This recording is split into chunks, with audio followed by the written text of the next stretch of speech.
Hey guys, welcome to another Rain and Pours video. Today I'm going to tackle the monstrous task of resining all of my coasters, and I want to show you the process start to finish, how I like to do everything. So to start with, I've got my my baker's trolley, my 16 tray baker's trolley, and I had these MDF boards cut to size to fit straight on there. And the way I prep these for resin is with a bit of cling wrap. I try and find the side that is smoothest. Some of these have paint ridges on them.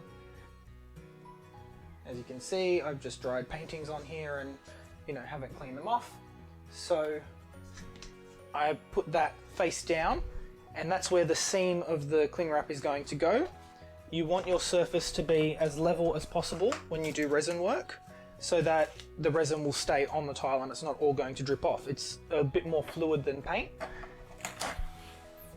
So all I do is take the cling wrap, lay it down on the bench, put the bottom face up, wrap it, and there it's done. Quick, simple, easy, no fuss, no problem.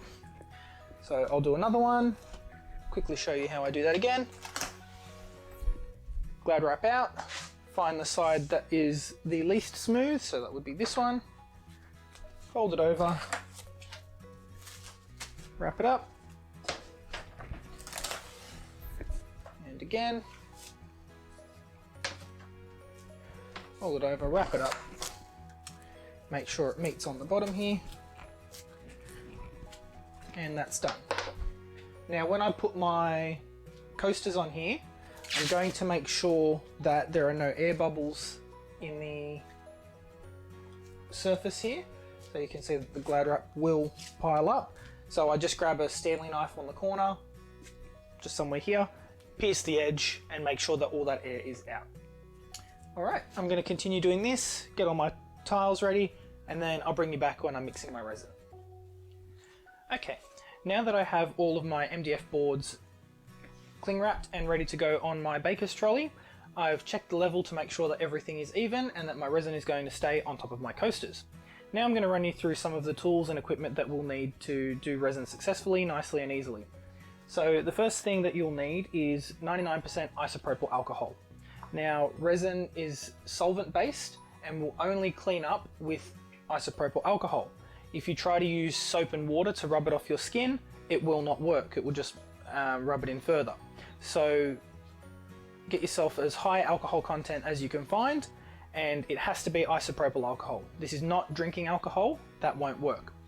So that's the first thing that we'll need, and I use that applied to some paper towel. I cut off a whole heap of them all in one go, and always have them handy nearby, ready to use in case you need it.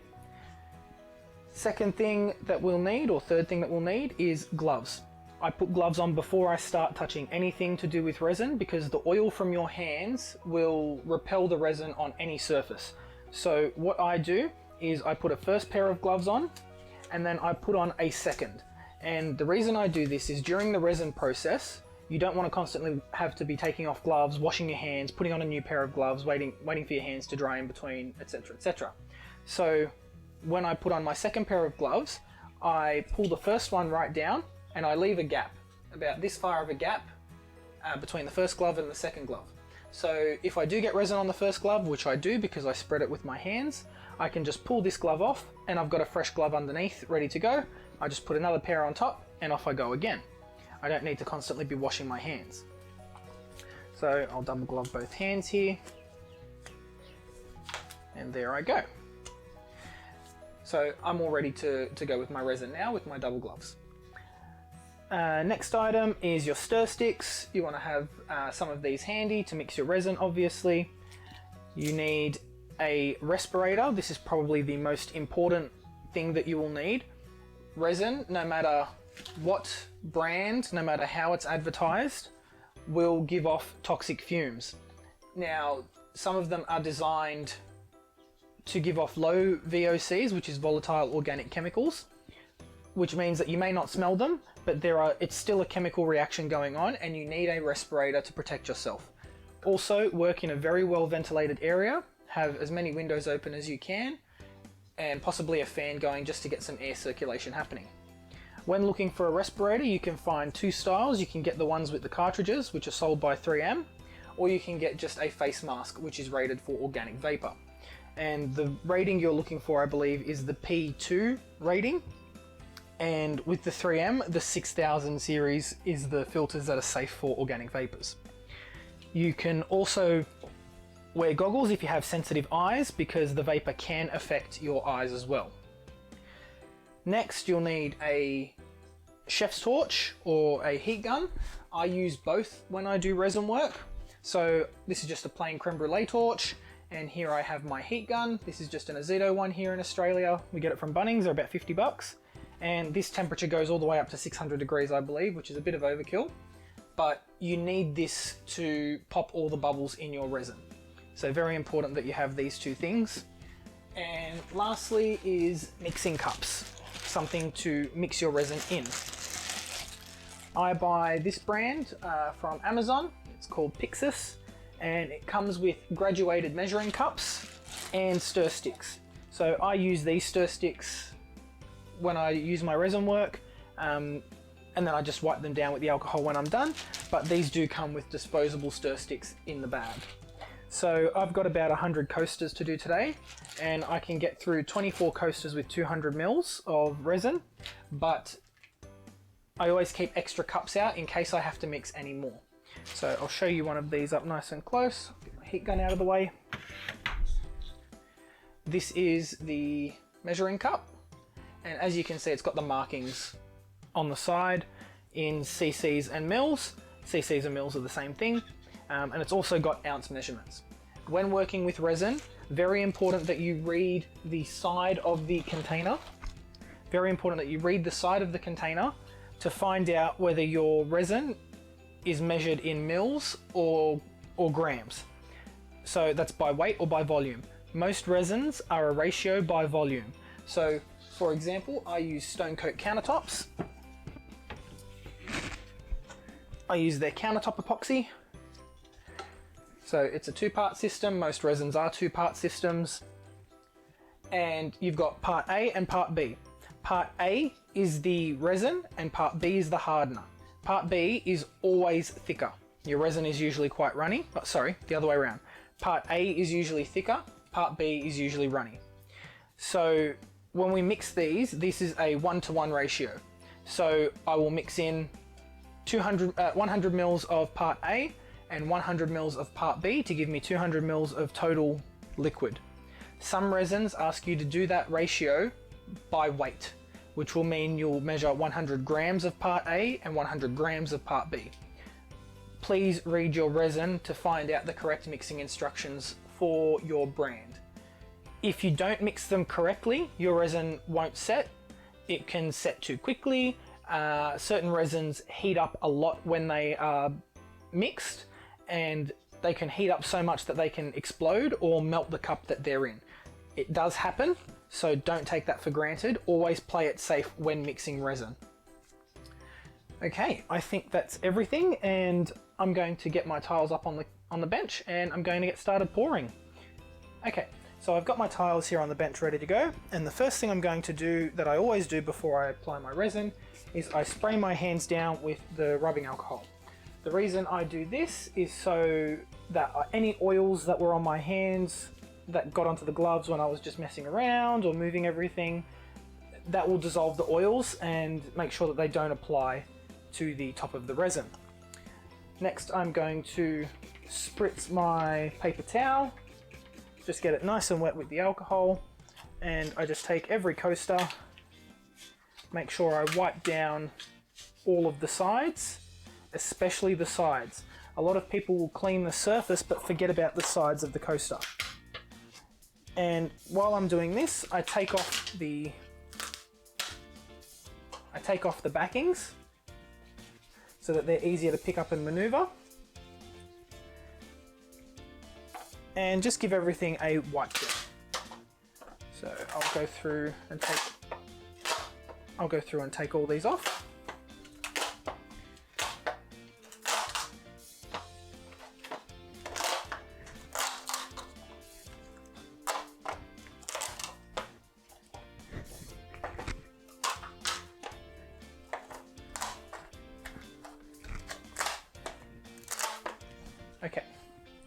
So this is the real-time resin process. I'm not speeding anything up here. So give everything a good wipe. Wipe all the sides down, because the sides is where I find the most often I get resin pulling away, and it's because I've often missed that part when I've wiped it. If that does happen and your resin pulls away after you've poured it, you can go in with a second coat. Just wait 24 hours to give that first coat a chance to set up and firm up. If you don't wait 24 hours, your resin will still be in the gelling phase, and if you try and push that resin around, it'll be like trying to move chewing gum. It'll just be really sticky and hard, and it won't go anywhere. Okay, so I'll just speed through this bit.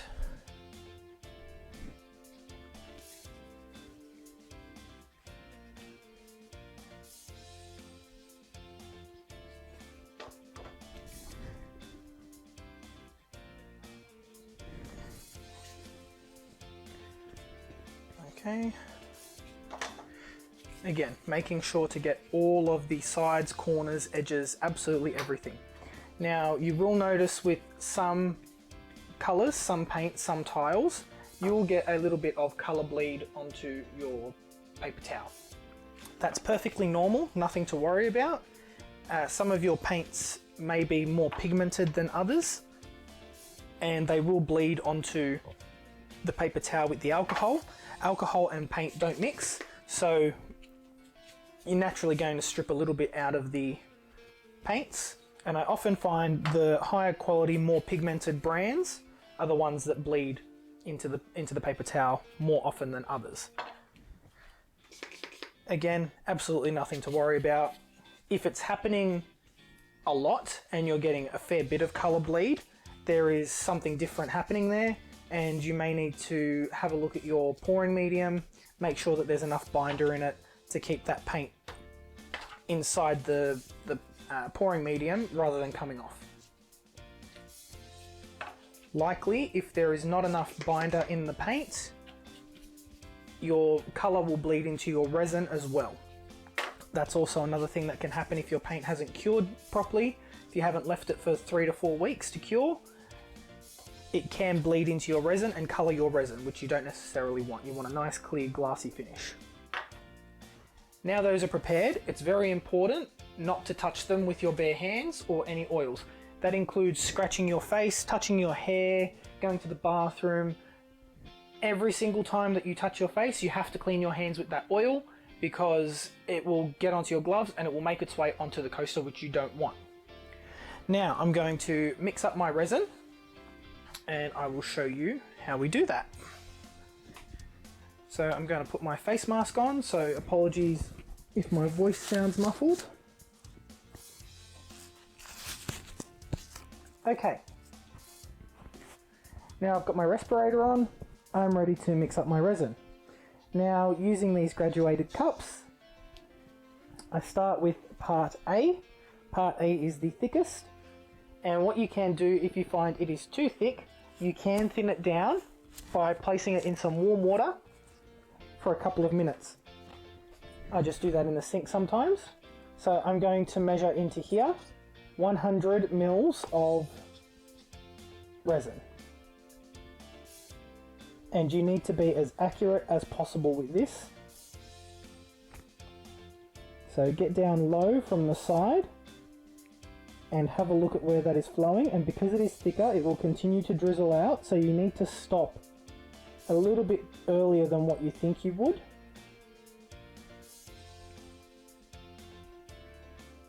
And just very slowly glob it in. It is a good idea to warm this up.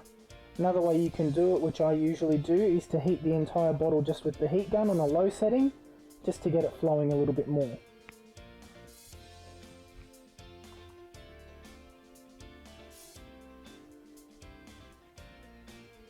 Okay, and that is perfectly 100 mils of resin. Now, very important here that once you've got your measurement, don't put the stick inside the cup, because that will affect how much it goes up. And because I measure my resin into the same cup, I don't want that level to change. Next, I will add in my part B, which is the hardener, and I'm going to measure that all the way up to the 200 line. This part should flow in nice and easily.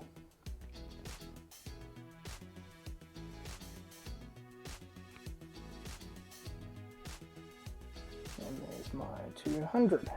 Okay, perfect. Another important thing to remember during this whole process is once you have poured your resin, do not get your lids mixed up. If you get them mixed up, they will harden and you will never ever get them off the bottle again. Now I got a little bit of part A on my finger, so I'm just going to spray it with the alcohol and wipe it off with the paper towel to make sure that's not going to react with anything. Now in my coasters, I like to put a little bit of a fine glitter in there, and I do this just to give a little bit more interest to the coaster rather than having plain clear resin. And the amount that I put honestly is so tiny. It's not even the end of a stick worth. So just to show you, maybe 1 gram worth of pigment that I'm going to put in here.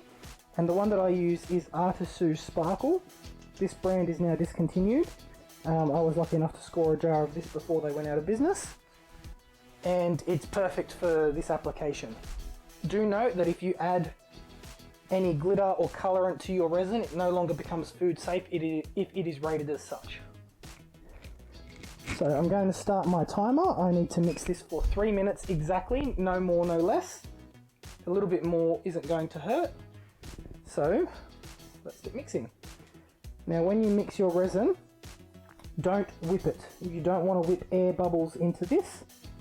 Even though with Stonecoat's a great brand, and those air bubbles do dissipate really quickly and really well with the addition of heat. So try and go in just one direction, and as you go, scrape the sides and the bottom of the cup with your stir stick, because any unmixed bits of resin won't set and they can cause all sorts of issues in your pour.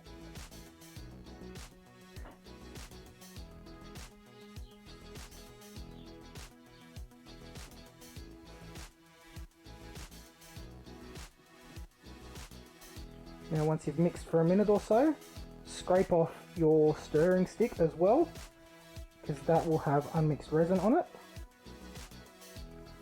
And I always try to keep one side of my cup the dirty side and one side the clean side, so that when I'm applying it to the coasters or canvases, I know which side I'm scraping on. So again, go around the edges, constantly be scraping everything. And this part's the worst part, it always hurts my wrists and my hand, but it's got to be done. Swap halfway through and go the other way. And if your cup has a little lip on the bottom, make sure you get in there as well, so that anything comes out of there and is fully mixed. I cannot stress enough how important it is to mix and make sure it is all fully combined. Your mixture should go from a, like when you mix it, your mixture should go from a cloudy mixture to clear.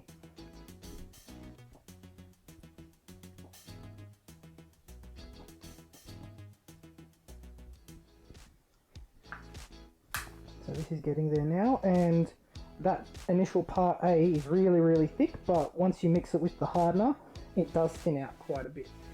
As you can see there, it's really runny. It's almost like the same consistency as your pouring paint. Again, constantly do that. Scrape the stick again just to make sure nothing is unmixed.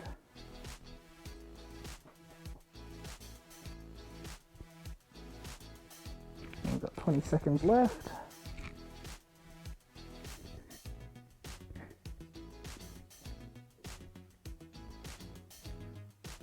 Again, really important that you do this for the designated amount of time. Each resin will have a different mixing time on there. Just follow the directions on your brand of resin. So that's now done. Okay, and now we are ready to pour. So when I pour my coasters, these are now cleaned, they're prepped, they're level, our resin is mixed, it's got the glitter in it, and my resin is full of bubbles because I didn't warm up the mixture first and I didn't heat it up, and I stirred vigorously. The joy of Stonecoat, the reason I love Stonecoat so much, is that these bubbles will basically disappear as soon as we pour it. So I'm just going to reconfigure how I have my bench set up here so that I'm not leaning over anything.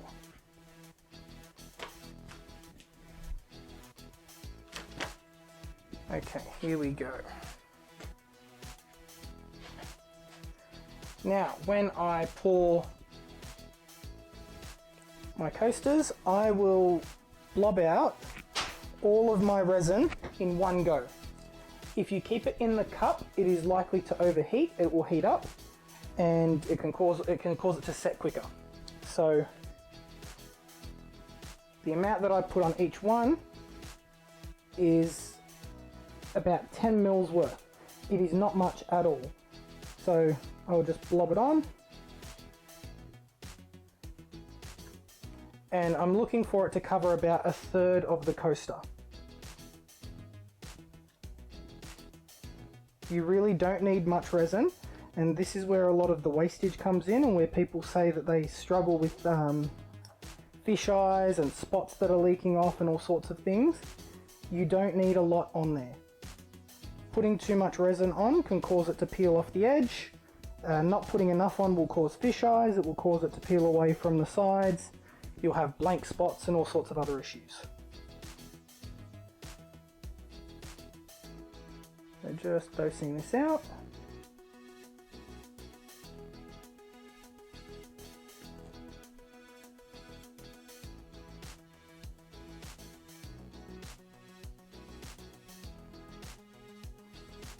And I will show you, if it's looking like you're not going to have enough resin to do all of the ones on your table at a time, I'll show you a trick that I do to catch any runoff or excess that's coming off each coaster.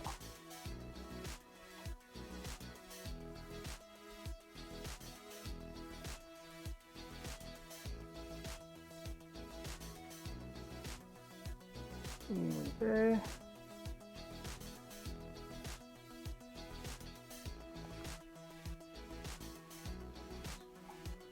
Okay, so I've still got a little bit in the cup, which is great. That will mean that I've got some spare if I need it. Okay, so we're going to start with this one. So what I will do is I take the coaster and I just use my middle finger to spread it to the edges of the coaster first, and then I run my finger along the edge. And the reason I do this is so that I know that my edges and sides are covered first. The top, we can always add more resin to the top, but the sides, once it's put down and it's done, it's very hard to cover the sides. So just blowing off here, off the edge, and this is a bit difficult to show in a detailed shot, because what I do is I hold the coaster over the one next to it, so any runoffs and drip are being placed onto the one next to it. So I will show you that. I'll just move my camera down.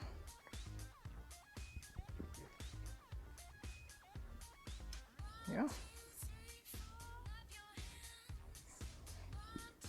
Okay, and then once that's done, I'm holding it in the light to have a look and see, to make sure that that the whole surface is covered. And you can see in that picture there that the whole surface is covered.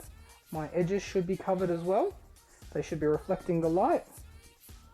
And you can feel it. The reason I do it with my hands is because you can feel where the resin is. When it's not there, where the resin hasn't touched the surface, your finger will stick. And that's how you know you need a little bit more resin there. Okay, so let's go to this shot. And I'll start over here. Again, apply the resin all over the surface and then do the sides. Okay, and I'm basically just using the whole edge of my finger to bring it down the edge of the tile, And what you'll find is that there's like a little ridge that forms on top, and that is what you're pushing around on the coaster.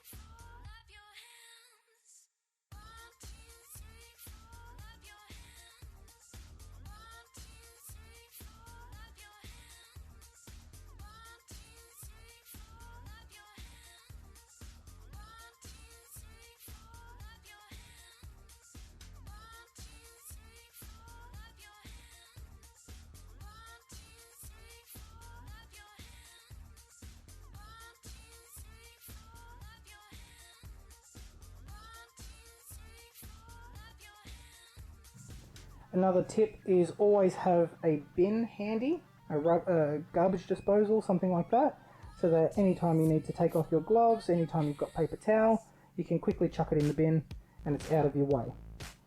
That's one of the most handy tips I can possibly give, because there's nothing worse than trying to find somewhere to put your resin after it's on a tea towel or on a paper towel and you've got nowhere to put it.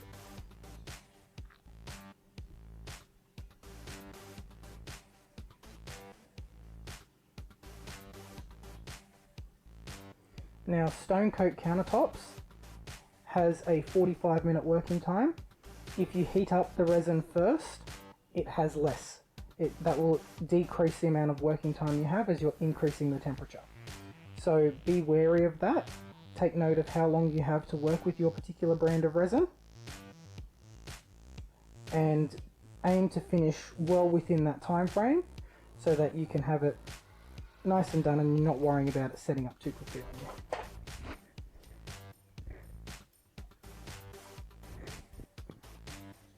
Now I'm double checking as I go, making sure all of my edges are covered, all of the corners in particular as well.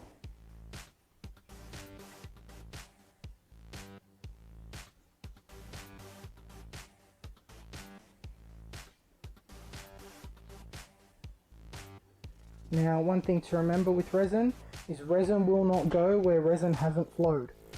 If you forget to put resin on a part of your tile, it will not flow there. It's not like water, it's not like paint.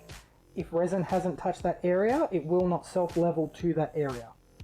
Because it has such a high surface tension and it is rather thick, it just won't go there. So make sure every surface that you want it to cover has already been covered.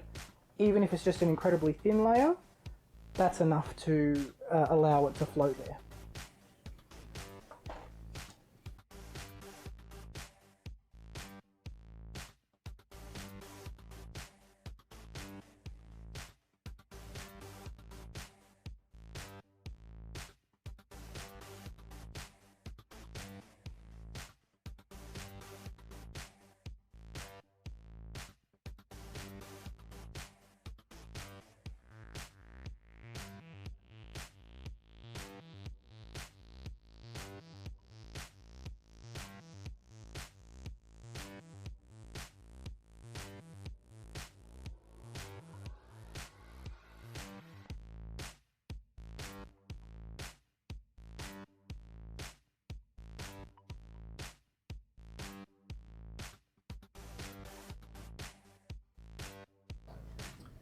Okay, that's the first tray done.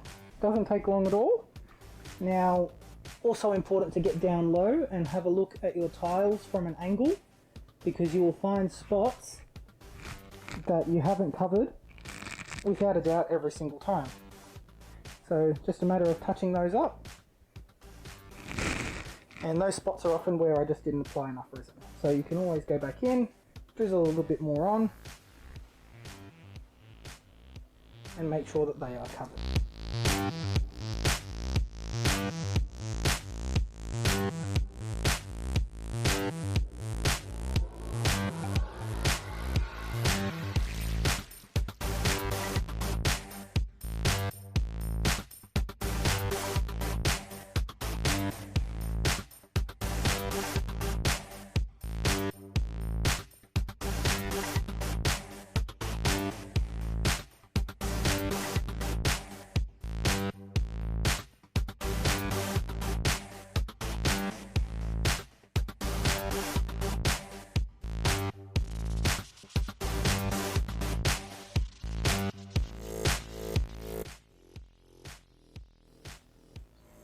Now your gloves will naturally also build up a lot of resin on it as you're doing this process, so be sure to scrape all of the resin off your gloves as well.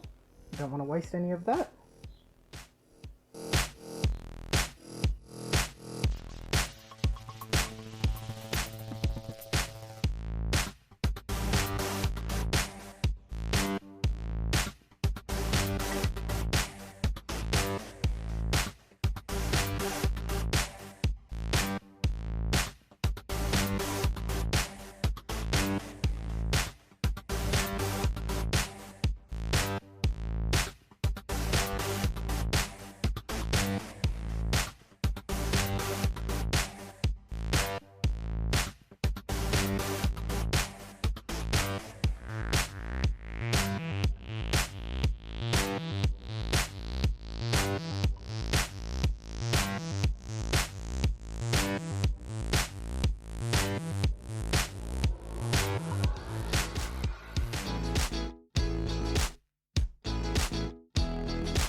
Okay, now that we have everything, now that we have all of the resin applied, I've taken my gloves off and I'm going to apply another pair straight over the top and see how easy that is.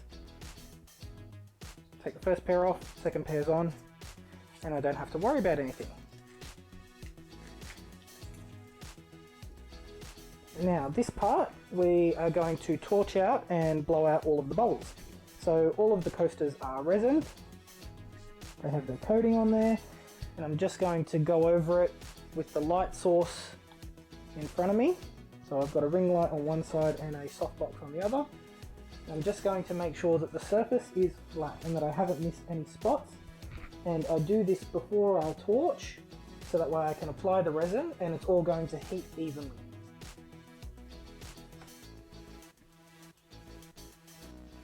So I can see one bare corner over here. So all it needs is just a little drizzle. Make sure it's over the corner. Okay. Now, before you touch your chef's torch or your heat gun, make sure there is no resin on your gloves. And if you do get resin on your torch or your gun, make sure to clean that off before you put it away, put everything away. And now I'm just going to torch and get rid of all those bubbles.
Okay, so that's the heat gun.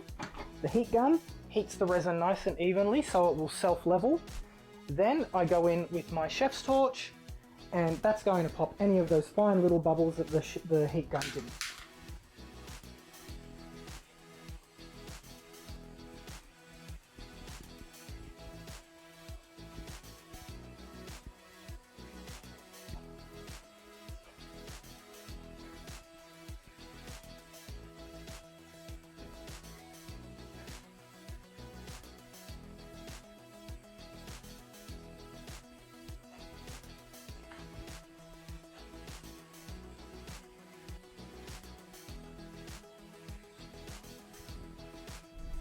Incredibly important when you do that, not to hold your torch or your heat gun too close to the surface. You do not want to burn your resin. That is a very real thing that can happen. And now I'm just checking again, making sure I've got everything covered, that I have a nice perfectly smooth glassy surface, and checking for any bits of dust or lint that may have fallen in while I've been working. And I can see that everything's looking absolutely perfect.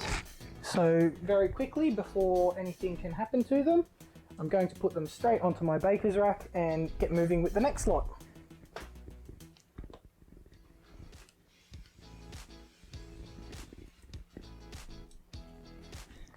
Once they're on my baker's rack, I'll pull down the cover, zip them up, and they'll be fine overnight. No dust will be able to get in there. Resin cures differently to paint.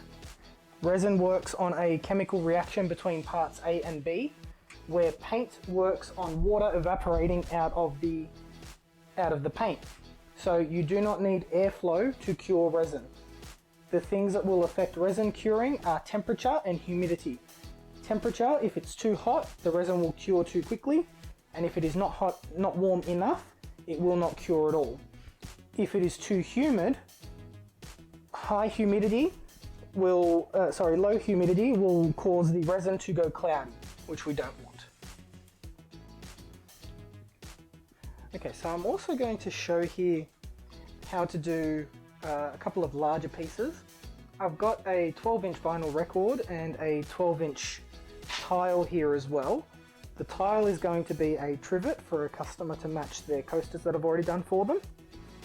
And the record is a clock for my sister, again, to match some coasters that I've already done. Now I've mixed up a batch of fresh resin here. And every time I mix up a batch, I'm just estimating how much I use.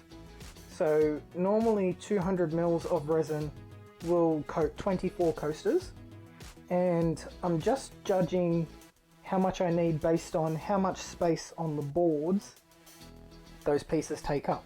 So I only made up 180 mils of resin this time because the record doesn't take up as much space on the MDF board as 8 coasters would. So I don't need that much resin on there. And I've got my cup over here from the last batch of resin I just poured, just dripping out. All the excess is gone. And I want to give a good coating on that. And then on this tile. I'm going to see if I've got enough to do that canvas at the back. If not, no big deal. I'll get to that on the next batch of resin. So I'll quickly do these coasters and then I will show you how to do the record.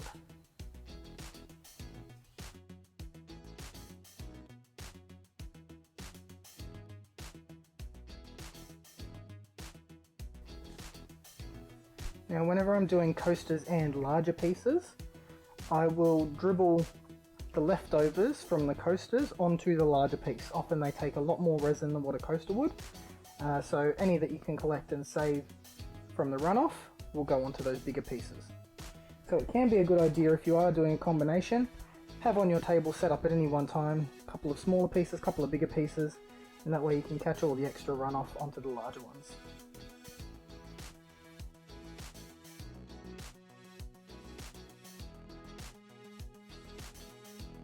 Now with the larger pieces, I'm just using the Stonecoat as I've got it mixed up. I don't have any other resins. The record doesn't need to be heat proof or heat resistant as the Stonecoat is, but as that's what I've got, and it's pretty much the same cost as most of the other resins here in Australia, that's what I'll use.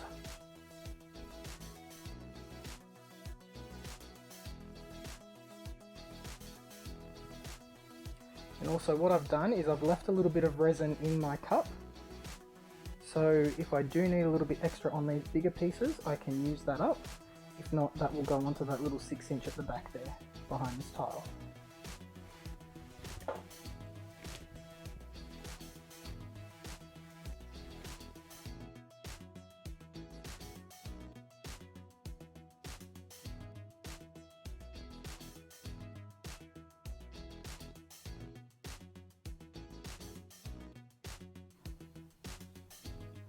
So once I've got the resin on all of these pieces, I give them a full 7 days to cure before I package these up for sale. I take the tape off after 24 hours. That way the resin is still soft enough that I can cut it with a sharp craft knife, and I don't have any problem removing that. Now I'm going to do the record, which is over here. And I'm just going to do it exactly the same as I do my coasters, smearing it around with my fingers. Sort of got to hold it in place with this one because the bowls underneath aren't very stable or stuck on. I haven't glued them down or anything. And it's important with bigger pieces that you cover every surface. Every square centimetre or inch of paint must be covered with the resin. It will be more noticeable on a larger surface if you've got a small tiny dot than on a smaller surface.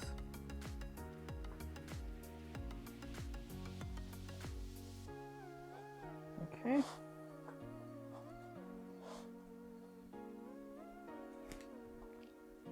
Also, I like to do underneath as well. So the way I tape my records up for clocks and things, I leave a circular rim underneath, and the reason I do that is so that when this is hung up on the wall and the resin is coating all surfaces and edges, there's no risk that it's going to peel off from the face of the clock. I've not heard of that happening, but I don't like to take chances with this sort of thing, so it's just a little extra step that I do to make sure that that doesn't happen. Just feeling my way around, making sure it's all coated. And especially with records, they do tend to have a lip on the outside, so make sure that you're checking to see that it is all covered. I may need to put a little bit more resin on here, just to make sure all of the areas are flooded and filled.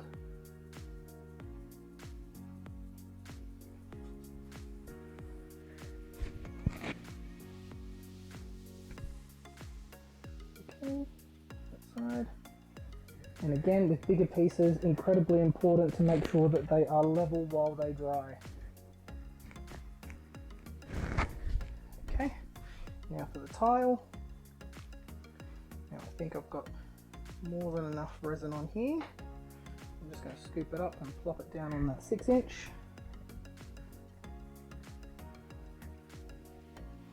This is the beauty of using your hands. You have the ability to do that.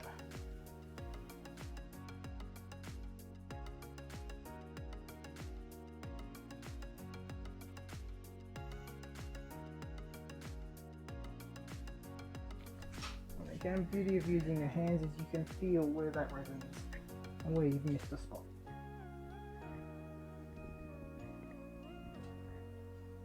I think it's really important when you do coasters and tiles for trivets and things like that to always do the sides.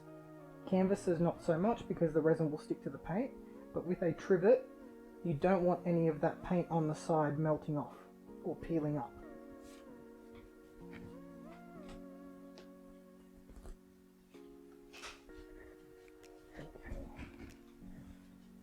Making sure everything's covered.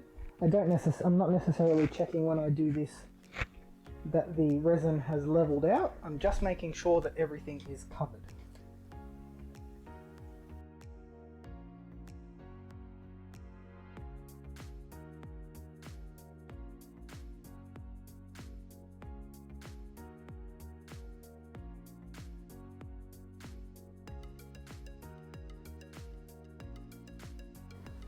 That's done. And again, go in with my torch and my heat gun.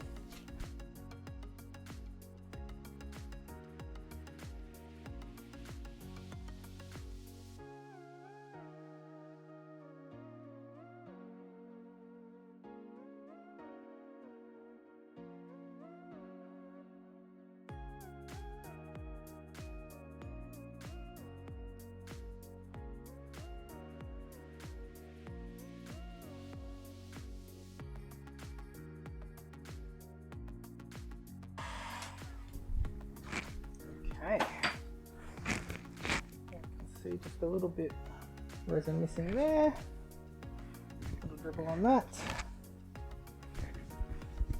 Then I'm going to grab my torch.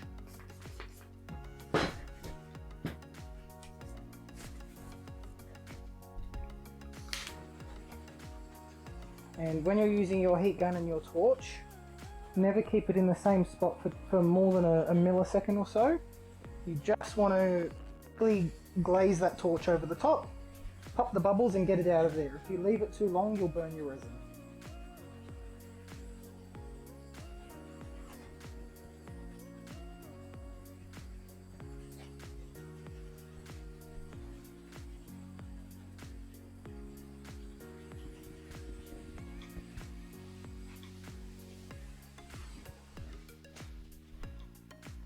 Now, because I do add glitter to my resin, you may see tiny little bumps in the finish, and that can just be from the resin, from the glitter sticking up at an odd angle.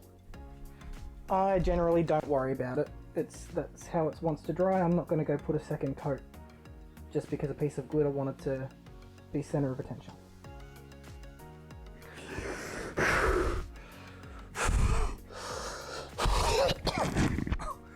Oh, thank God that's done. Whew, so hard to breathe in those masks, but worth it for your safety. So all of my resin is now done. I did a couple of records, I did some tiles, and I did some canvases as well, and that should see me through the next couple of weeks. So a couple of tips to remember when you're doing resin is always follow the label on the bottle that you get, whether it's by volume or by weight. Don't torch too close or for too long because you can burn your resin. Always wear proper safety equipment, including an apron, a mask, and goggles if you need to. Your 99% alcohol is the only thing that will get resin off your utensils, so when you clean up and when you're done, clean everything down with that alcohol and get them nice and ready for the next go. Check your items from the side with a light source behind them so you can see whether they're flat or not, if there's any spots that you've missed, or if there's any places where bubbles have come up. Allow them to cure for a full 24 hours before removing the tape if that's what you'd like to do. If you do need to do a second coat, you can do that after 24 hours without having to sand it. So often I'll find that maybe one of them wasn't quite level on the bowl and the resin's pulled away just from one side. All I do is wait 24 hours, I'll recoat that, don't sand it, don't clean it in between because obviously I haven't touched it, and they're good to go for the next round. So as long as you don't leave that tape on too long, you should be able to just remove it straight away with the resin. Now, when I clean the back of my coasters afterwards and I've got all the tape off it, I just run a long bladed craft knife down the edge to scrape off all the resin. It should still be soft enough. If not, you can heat it up with your heat gun, make that a little bit softer, and your knife should glide straight through it. I like to do that so I've got a nice clean finish, and that way my cork backing will go on straight away and there's no lumps or bumps to make that uneven. So hopefully you've learned a couple of things from this resin video. That's just how I do it. You might have a different process, but it's been 3 hours and I've done just over 80 coasters, 4 canvases and 4 records. So you can get quite a lot done when you know what to do, and hopefully that helped, and I'll see you in the next video.